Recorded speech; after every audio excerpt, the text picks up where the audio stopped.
नमस्कार मित्रो, माझ्या कायदेभान या लीगल चॅनलवर तुमचं स्वागत आहे.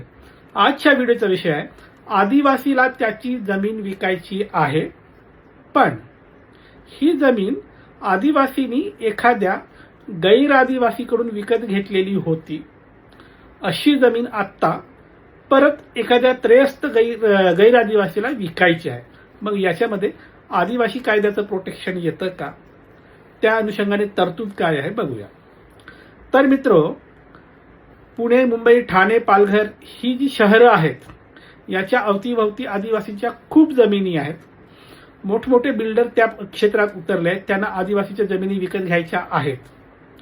मग मोठा प्रॉब्लेम काय येतो की आदिवासीची जमीन असेल तर थेट विकत घेता येत नाही.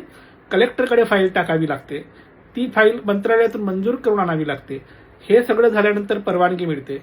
परवानगी देताना सुद्धा हे बघितलं जातं की जमीन विकल्यानंतर आदिवासी जो आहे तो भूमिहीन होणार नाही, हे सगळं पाहिलं जातं. त्याच्यामुळे आदिवासीच्या जमिनी घेण्यात खूप मोठी अडचण असते. या अनुषंगाने आपण मागचा एक व्हिडिओ पाहिला, पण त्या व्हिडिओनंतर खूप लोकांनी विचारणा केली, सर समजा या आदिवासीकडे एखादी जमीन आहे, जी जमीन या आदिवासी माणसांनी गैर आदिवासीकडून घेतलेली होती, म्हणजे मुळात ती जमीन आदिवासीची नाही आहे. काही वर्षापूर्वी आदिवासी माणसांनी विकत घेतली गैर आदिवासीकडून, काही वर्ष होल्ड केली ती जमीन. आत्ता ही जमीन याला विकायची आहे. कोणाला विकायची आहे? या आदिवासीला. आणि विकत घेणारा कोण आहे? प्रपोज बायर गैर आदिवासी आहे. मग याच्यामध्ये महाराष्ट्र जमीन महसूल अधिनियमचं सेक्शन 36 जो आहे, म्हणजे आदिवासीच्या जमिनीला प्रोटेक्ट करणारा जे कायदा आहे, त्याची बाधा येते का, असं बरेच लोक विचारतात. तर याच्यावर उत्तर आहे हो. जरी ती जमीन आदिवासींनी एखाद्या गैर आदिवासीकडून घेतली, म्हणजे त्या जमिनीचा सोर्स जो आहे आदिवासी नाही आहे, त्या जमिनीचा सोर्स जरी गैर आदिवासी असला तरी ज्या दिवशी आदिवासी माणसांनी ती जमीन गैर आदिवासीकडून विकत घेतली त्या दिवशी त्या जमिनीचं जे काही स्टेटस आहे आदिवासी जमीन झाला आहे. एकदा जमीन आदिवासीच्या नावे झाली, मग तिचा सोर्स अँसेस्ट्रल असो, म्हणजे वडिलोपार्जित असो, वारसहक्काने आलेले असो, किंवा ती आदिवासींनी स्वतः विकत घेतलेली असो, यापैकी काहीही असलं तरी एकदा आदिवासीचं मालकी हक्क त्या जमिनीवर चढलं की ती जमीन प्रोटेक्टेड होते. कारण आता ती ट्रायबल लँड झाली आहे. आता ट्रायबल लँड झाली की कलम 36चं प्रोटेक्शन लागतं. म्हणून एकदा ट्रायबल लँड झाली, एकदा आदिवासी जमीन झाली की मग तिचा सोर्स काही असला तरी अशी जमिनी विकताना कलेक्टरची पूर्व परवानगी घ्यावी लागते, फाईल मंत्रालयातून क्लिअर करावी लागते, तरच अशी जमीन हस्तांतरित करता येऊ शकते. जर तुम्ही अशा जमिनीचं हस्तांतरण करताना परवानगी घेतली नसेल तर हे खरेदी खत रद्द होतं आणि आदिवासीचा मूळ जो आदिवासी आहे त्याला, किंवा तो जर मयत झाला असेल तर त्याच्या वारसांना ही जमीन रिस्टोर होते. या अनुषंगाने काही जजमेंट आहे का? हो, बरेच जजमेंट आहे. त्याच्यातील एक जजमेंट, फेमस जजमेंट आहे, ऑनरेबल जस्टिस DY चंद्रचूड साहेबांचं जजमेंट आहे. त्या जजमेंटमध्ये, एका जजमेंटमध्ये फक्त एक प्रश्न नाही, आदिवासीच्या अनुषंगाने बरेच प्रश्न.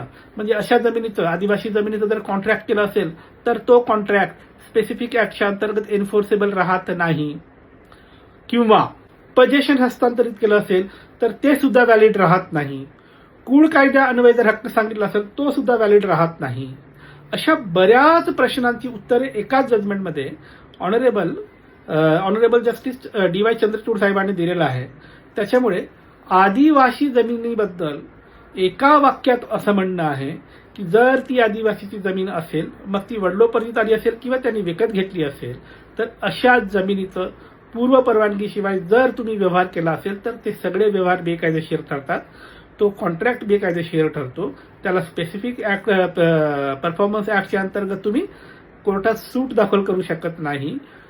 पजेशनच्या बेसिसवर सुद्धा तुम्ही मालकी हक्क सांगू शकत नाही. असे कुठलेही तुमचे जे हक्क आहेत ते चालत नाही. या सगळ्या तरतुदीवर इतर कायद्याच्या ज्या काही तरतुदी आहेत, लिमिटेशनची सुद्धा बाधा येत नाही. 30 वर्षापर्यंतचा लिमिटेशन सुद्धा विषय या जजमेंटमध्ये निकाल काढण्यात आला आहे. त्यामुळे बाकी इतर सगळ्या कायद्यातील सगळ्या तरतुदींच्या समोर ही आदिवासी प्रोटेक्शनची जी तरतूद आहे, महाराष्ट्र जमीन महसूल अधिनियमची कलम 36 ची जी तरतूद आहे ती प्रिवेल करते. त्याच्यामुळे एकदा आदिवासी मालक बनला की मग सोर्स काही असो ती जमीन आदिवासी बनते आणि ती प्रोटेक्टेड लँड बनते. अशा जमिनीत हात घालू नका. घालायचं असेल तर पूर्वपरवानगी घाला. आणि जर अशी जमीन एखाद्या आदिवासीकडून कोणी फसवून घेतलेली असेल तर ही जमीन त्या आदिवासीचे आजचे वारस रिस्टोर करून घेऊ शकतात अशी तरतूद आहे. तर मित्र, ही होती माहिती की आदिवासींनी जर त्रेस्ताकडून जमीन विकत घेतली असेल तर त्याच्या हस्तांतरणाबद्दल कायदा काय म्हणतो या अनुषंगाने. आता 2 सूचना. थेट फोन करायचा नाही, अजिबात करायचा नाही. खूप महत्त्वाचं काम असेल तर दिलेल्या व्हॉट्सअप नंबरवर मेसेज टाका आणि केसची माहिती लिहा. आम्ही तुम्हाला सल्ला देऊ. आणि दुसरं, वैयक्तिक सल्ला मोफत नाही, त्यासाठी फीज लागू आहे. बाय.